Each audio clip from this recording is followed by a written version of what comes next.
അങ്ങോട്ട് വരിക. ഇനി അവളുടെ പ്രസവം കഴിഞ്ഞിട്ട് അവർ തിരിച്ചു പോകത്തുള്ളൂ. അപ്പൊ ആ റൂമൊക്കെ ഒന്ന് വൃത്തിയാക്കി ഇടാൻ പറഞ്ഞു അവൻ. എനിക്കറിയാൻ പാടില്ലാത്തോണ്ട് ചോദിക്കുക. നിന്റെ മോഹൻലെ നഴ്സറി തുടങ്ങാനുള്ള പ്ലാൻ ഉണ്ടോ? ഇതിപ്പോ മൂന്നാമത്തതാ. ഇവന് എന്ത് ഭാവിച്ചാ? അതൊന്നും എനിക്കറിയത്തില്ല. അവൻ പറയുന്നേ എനിക്കറിയാവുള്ളൂ. അവരിന്ന് ഇങ്ങോട്ട് വരും. പിന്നെ ആ രണ്ട് കിറുമാണികളുടെ കാര്യം നിങ്ങൾക്ക് അറിയാലോ. വീട്ടിൽ വന്നാൽ നിങ്ങളുടെ എന്റെ നെഞ്ചത്തുനിന്ന് ഇറങ്ങത്തില്ല. ഹാ, അന്ന് അവനെ കെട്ടിക്കാൻ കിടന്ന് വല്ലാണ്ട് ബുദ്ധിമുട്ടിച്ചു. ഇപ്പൊ അവ അതിന്റെ പ്രതികാരം അവന്റെ പിള്ളേരെ ഇട്ട് തീർക്കുക. നിങ്ങളത് അവരോട് തന്നെ ചോദിക്കും. ദൈവം വന്നു. എന്താണ് രാവിലെ രണ്ടുപേരും ഭയങ്കര ചർച്ചയാണല്ലോ. ചർച്ച മൊത്തം നിന്നെ പറ്റി തന്നെയാ. നിന്റെ അച്ഛൻ ചോദിക്കാൻ നീ വല്ല നഴ്സറി തുടങ്ങാനുള്ള പ്ലാൻ ആണോ എന്ന്. അതെന്താച്ചാ അങ്ങനൊരു സംസാരം? അല്ല, നീ പിള്ളേരെ ഉണ്ടാക്കുന്ന കാണുമ്പോ എനിക്ക് എങ്ങനെയാ തോന്നുന്നത്. ഇതിപ്പോ ഒന്നിടവിട്ട് മൂന്നാമത്തെ അല്ലേ. അവളോട് ഞാൻ പറഞ്ഞത് എനിക്ക് 3 പിള്ളേരെ വേണമെന്നാ. പക്ഷെ അവള് പറഞ്ഞത് അവൾക്ക് 5 വേണമെന്നാ. ഞാൻ എന്ത് ചെയ്യാനാ? ഭാര്യമാരുടെ ആഗ്രഹം സാധിച്ചു കൊടുക്കല്ലേ വെച്ചാ ഭർത്താക്കന്മാരെ പണി. ഞാൻ എന്റെ ഭാര്യയുടെ ആഗ്രഹം ചെറുതായിട്ടൊന്ന് സാധിച്ചു കൊടുക്കുന്നു, അത്രേ ഉള്ളൂ. ഇങ്ങനെ നീ ആഗ്രഹം സാധിച്ച കുടുംബം പെട്ടെന്ന് മുടിയും മോനെ. നീ കേറി വാ, മോള് കേറി വാ പതുക്കെ. എന്താ ഞങ്ങളിന്ന് വേണ്ടേ? അല്ലേലും അങ്ങനെ തന്നെയാ. അപ്പൂപ്പനും അമ്മേനും അച്ഛനെയും കിട്ടിയ പിന്നെ ഞങ്ങൾ രണ്ടുപേരും വേണ്ട. വേണ്ട, ഇനി മിണ്ടണ്ട. അച്ചട മോളെ, അപ്പൊ നിങ്ങളെ കാര്യം വിട്ടുപോയി. ഇങ്ങ വന്ന അല്ല, ഭദ്ര എവിടെ? അവൾ ഇന്നലെ രാത്രി ഉറങ്ങിയിട്ടില്ല. ഇങ്ങോട്ട് വരുന്നതിന്റെ സന്തോഷത്തിൽ മൊത്തം തുള്ളിക്കളിയായിരുന്നു നടക്കണമെന്ന്. ഇന്ന് രാവിലെ ആയപ്പോഴാ ഇത്തിരി ഉറങ്ങിയത്. വണ്ടിക്കകത്ത് ഇടക്കാച്ച. രുദ്രമോൾ അമ്മയുടെ പൊയ്ക്കോ. അപ്പൂപ്പൻ ഭദ്രനെ എടുത്തോണ്ട് ഇപ്പൊ വരാം. ഓക്കെ? ഇന്നലെ അല്ലായിരുന്നു ചെക്കപ്പ്. ഡോക്ടർ എന്തെങ്കിലും പറഞ്ഞോ? കോംപ്ലിക്കേഷൻസ് ഒന്നുമില്ല. 2 ആഴ്ച കഴിയുമ്പോൾ ചെന്ന് അഡ്മിറ്റ് ആവാൻ പറഞ്ഞു. എന്തായാലും ഡെലിവറി ഡേറ്റ് അടുത്തിരിക്കുകയല്ലേ. ഈ ഒരു ചെറുക്കനെ പ്രസവിച്ച പാട് തന്നെ എനിക്കറിയാം. അതുകൂടെ ഞാൻ ഈ ഒരെണ്ണത്തെ നിർത്തിയത്. നീ ഇതെങ്ങനെ സഹിക്കുന്നെന്റെ പൊന്നു മോളെ? അതെന്താന്നറിയോ, ഞാൻ ഒറ്റ മോളല്ലായിരുന്നു. അപ്പോ എന്റെ കാര്യങ്ങൾ ഷെയർ ചെയ്യാൻ എനിക്ക് ആരുമില്ലായിരുന്നു. ഒരു ചേച്ചിയോ അനിയത്തിയോ അനിയനോ ചേട്ടനോ ആരുമില്ലായിരുന്നു. അപ്പോ എന്റെ മക്കൾക്ക് അങ്ങനെ വരില്ലെന്ന് എനിക്കൊരു വാശി ഉണ്ടായിരുന്നു. ആ വാശി തീർക്കുന്നതാ. ഇവളുടെ വാശി കാരണം എനിക്കിപ്പോ ഉറങ്ങാൻ പറ്റുന്നില്ല. ഞാൻ എത്ര നാളായെന്നറിയാവോ ഒന്ന് ഉറങ്ങിയിട്ട്. ആ, അതൊക്കെ പോട്ടെ. എടാ, സഞ്ജയിനെ ഇപ്പൊ ഈ വഴിക്ക് കാണാനില്ലല്ലോ. അവന്മാരൊക്കെ ഇപ്പൊ എവിടെയാ? സഞ്ജയ് നാട്ടിൽ തന്നെ ഉണ്ട്. ഋതുവിനെ 1-ാം ക്ലാസ്സിലാക്കി. ദേവിയെ ഇപ്പൊ 2ാമത് പ്രഗ്നന്റാ. 3 മാസം എന്തോ ആയി. പിന്നെ അവനും എന്നെ പോലെ തന്നെയാ. അപ്പൊ രാത്രി ഉറക്കമില്ല. ആ ഋതു എന്ന് പറയുന്ന കുർത്തക്കൊട്ട ചെറുക്ക എന്നും എന്റെ നെഞ്ചത്ത് തന്നെയാ. പാവം, അതിന്റെ ഫ്രസ്ട്രേഷൻ മൊത്തം അവൻ വന്ന് തീർക്കുന്ന കമ്പനിയില. അതെന്തായാലും നന്നായി. അവന്റെ ആ കോഴിത്തരമൊക്കെ ഒന്ന് മാറി നന്നായല്ലോ. നല്ലത്. അപ്പൊ അവന്മാരോ, ദേവും ഹർഷനും വരുണും ഒക്കെ? പാവം, ദേവിന്റെ കാര്യം പറയാതിരിക്കുന്നത് ഭേദം. ശ്രേയയുടെ കാര്യം അമ്മയ്ക്ക് അറിയാലോ. അവളൊന്നതേ കുറച്ച് അഹങ്കാരിയാ. അതിന്റെ ഇടയ്ക്ക് ഇവനെ കൂടെ കിട്ടിയപ്പോഴത്തേക്കും ഒരു വേലക്കാരനെ കിട്ടിയ സുഖം അവക്ക്. അത് ചെയ്യടാ ഇത് ചെയ്യടാ എന്ന് പറഞ്ഞ് അവളെ എപ്പോഴും അവന് കമാൻഡ് കൊടുത്തോണ്ടിരിക്കുക. അവനാണെങ്കിൽ കീ കൊടുത്തപ്പോ അവൾക്ക് അങ്ങോട്ടും ഇങ്ങോട്ടും കിടന്നോടും. പാവം. പിന്നെ പിള്ളേരൊന്നും ഇപ്പൊ വേണ്ടെന്നാ പറഞ്ഞിരിക്കുന്നത്. അവളുടെ സൗന്ദര്യം പോകും പോലും. പിന്നെ ആര്? ആ, നമ്മുടെ വരുൺ. വരുണും ഐശ്വര്യയും കൂടെ ലോകം മൊത്തം ചുറ്റിക്കറങ്ങുക. അവർക്ക് ഇപ്പോഴും പാരന്റ്സ് ആവാൻ പറ്റത്തില്ല. അവരതിന് മെച്ചറായിട്ടില്ലെന്നാ പറയുന്നത്. അതുകൊണ്ട് ലോകം മൊത്തവും കറങ്ങി കറങ്ങി നടക്കുക. ഇപ്പൊ ഓസ്ട്രേലിയയിലവിടെ ഉണ്ട്. പിന്നെ നമ്മുടെ ഹർഷന്റെ കാര്യം അമ്മ അറിഞ്ഞല്ലോ. അവളിപ്പോ പ്രഗ്നന്റ്. അതും 3 പിള്ളേര്. അവന്റെ കഴിവ് വല്ലാണ്ട് അവങ്ങ് തെളിയിച്ചിരിക്കുക. അനുഷ്കയ്ക്കും കിരണിനും ഇപ്പൊ കുട്ടികൾ വേണ്ടെന്ന അവരുടെ അമ്മയെ ചെന്നെടുത്ത തീരുമാനം. കാരണം ഇവർക്ക് രണ്ടുപേർക്കും ഇതുവരെ കുട്ടിക്കളി മാറിയിട്ടില്ല. അപ്പൊ പിന്നെ ഇവര് പാരന്റ് ആയുള്ള കാര്യം പറയണ്ടല്ലോ. പിന്നെ അതുല്യ, അവള് ട്രീറ്റ്മെന്റ് ഒക്കെ എടുത്തോണ്ടിരിക്കുക. പ്രഗ്നന്റ് ആവാൻ പറ്റില്ലല്ലോ. അതിന്റെ കാര്യം ആലോചിക്കുമ്പോ എനിക്ക് ചില സമയം സങ്കടം വരും. പാവം.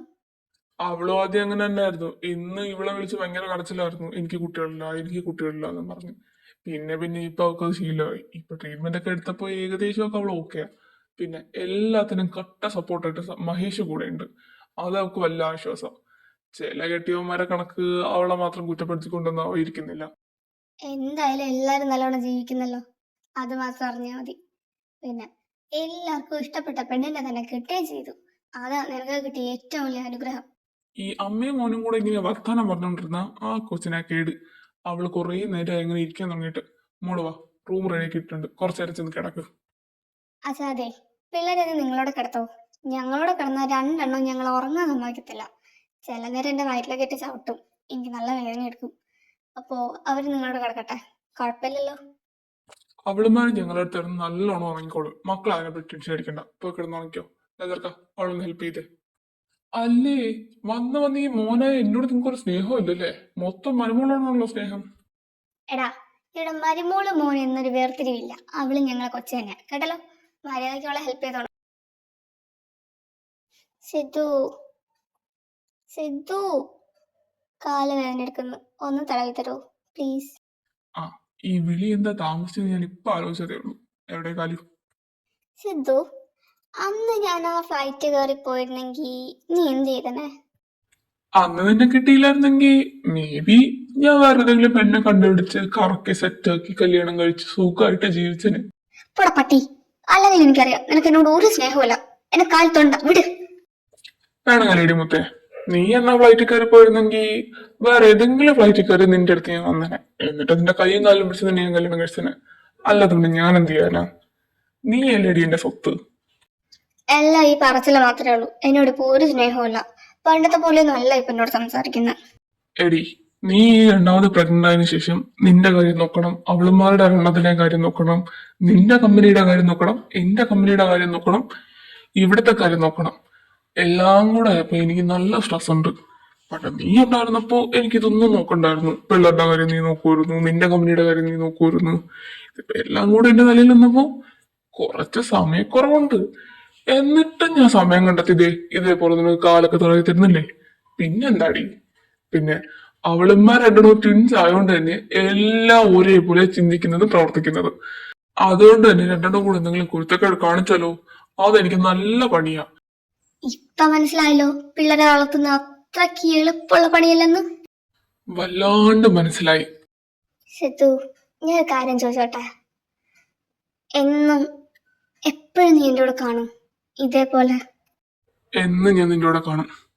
നിന്നെ ചെറുതായിട്ടൊന്ന് ദേഷ്യപ്പെടുത്താനും ചെറുതായിട്ടൊന്ന് കരയിപ്പിക്കാനും വലുതായിട്ട് ചിരിപ്പിക്കാനും പിന്നെ ഈ കിറുമാണികളെ പോലെ അഞ്ചാറെണ്ണത്തിന്റെ ഉണ്ടാക്കാനും എല്ലാത്തിനും ഞാൻ കാണൂടി. ഒരിക്കലും ഞാൻ നിന്നെ വിട്ടു പോകത്തില്ല. It's a promise. എന്റെ ദൈവമേ, താങ്ക് യു സോ മച്ച്. ഇതേപോലൊരു ഗ്രീൻ ഫോറസ്റ്റിന് നീ എനിക്ക് തന്നില്ലേ? നീ വെറും ഒരു ഗ്രീൻ ഫ്ലാഗ് അല്ല, ഗ്രീൻ ഫോറസ്റ്റ് ആണ്. നീ ഫോറസ്റ്റ്, അതും ട്രോപ്പിക്കൽ ഫോറസ്റ്റ് ആണ്. ഗ്രീൻ ഫ്ലാഗ് ആയാലും ഫോറസ്റ്റ് ആയാലും നീ ഇതേപോലെ ഉമ്മയൊക്കെ തന്ന ഞാൻ അതിൽ വീഴും. വീണ ദേ ഇതേപോലെ വീണ്ടും നിന്റെ വയറ് വീർത്ത് വരും. അതുകൊണ്ട് ഇതിനെ എങ്ങനെയെങ്കിലും പ്രസവിക്കാൻ നോക്കൂ നീ. മോനെ സിദ്ധു, നീ ഉറങ്ങിയായിരുന്നോ? ഇല്ലമ്മ, എന്തു പറ്റി? രണ്ടും കൂടെ ഭയങ്കര കരച്ചില്ല. അമ്മയുടെ അച്ഛൻ്റെ അടുത്ത് കിടക്കണമെന്ന് പറഞ്ഞു. പിന്നെ ഞാനിങ്ങ് കൊണ്ടുവന്നു. കൂടെ കിടന്നാൻ പറ്റുമോ മോനെ? പിന്നെന്താ, ഞാൻ കൂടെ കടത്തിക്കളാം. വാ കയറി, അമ്മ പോയി കിടന്നോ. അതെന്താ അപ്പൂപ്പന്റെ അമ്മ അടുത്ത് കിടക്കാത്ത? അവര് നിങ്ങളെ കിടത്ത് കിടക്കത്തില്ലായിരുന്നോ? ഇന്ന് അമ്മ അടുത്ത് കിടക്കാൻ തോന്നി. അഥവാ ഇന്ന് രാത്രി അനിയ വന്നാ എന്ത് ചെയ്യും? ഞങ്ങൾ കൂടെ വേണ്ടേ? അതുകൊണ്ട് ഞങ്ങൾ ഇന്ന് കൂടെ കിടക്കാന്ന് വിചാരിച്ചു. ഈ അച്ഛൻ ഇന്ന് അപ്പൂപ്പന്റെ അമ്മ അടുത്തും കിടന്നോട്ടെ. പോയി കിടന്നു അച്ഛാ. അയ്യടാ, ഇതെന്റെ ഭാര്യ, ഞാൻ എന്റെ ഭാര്യയുടെ കിടക്കത്തുള്ളൂ. അത് പറ്റത്തില്ല. മക്കൾ എപ്പോഴും അമ്മയുടെ അടുത്തും അച്ഛൻ്റെ അടുത്തും കിടക്കണമെന്നാ നിങ്ങൾ പറഞ്ഞത്. അതുകൊണ്ട് ഞാനും രുദ്രയും അമ്മയുടെ അടുത്ത് കിടക്കും, അച്ഛൻ അപ്പൂപ്പന്റെ അടുത്തും അമ്മമ്മയുടെ അടുത്ത് കിടക്കും. അതല്ലേ അമ്മ ശരി? പിന്നെ എന്റെ പിള്ളേർ പറയുന്ന ശരി. നിങ്ങൾ പൊയ്ക്കോ, അവരടുത്ത് കിടന്നു. എടി, നിന്നെ കാല് തളർത്തുന്ന ഞാനല്ലേ, ഒരു ദയ കാണിക്കടി.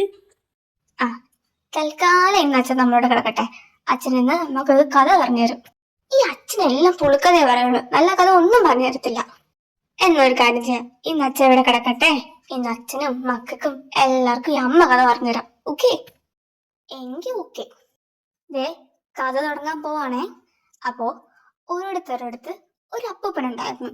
ആ അപ്പൂപ്പനാണെങ്കിൽ മാളവികയുടെയും സിദ്ധാർത്ഥിന്റെയും ജീവിതം ഇവിടെ തീരുകയല്ല, തുടങ്ങുകയാണ്. It is A loop that never ends.